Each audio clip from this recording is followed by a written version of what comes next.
In today's video, I am going to teach you how to change Microsoft Outlook password.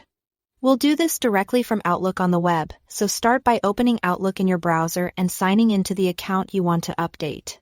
Once you are in your inbox, look at the top right corner of the page.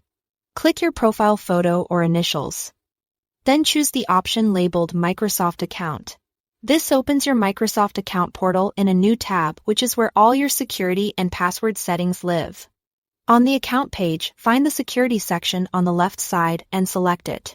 This area controls your password and sign. In Options, depending on your recent activity, Microsoft may ask you to sign in again before you can continue. If you see a prompt, go ahead and sign in to confirm. It's really you. This extra check is normal and helps protect your account. Next, look for the Change Password option and click it. At this point, you may be asked to verify your identity with a security code. Microsoft can send that code to one of your previously set up verification methods, such as a backup email, an authenticator app, or another method you've configured.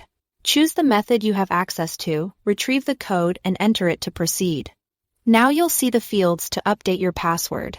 Enter your current password first. Then create a new password and type it carefully. For a strong password, aim for a longer phrase with a mix of letters, numbers, and symbols. And avoid reusing a password from another site. Consider using a trusted password manager to store it securely so you won't have to memorize complex strings.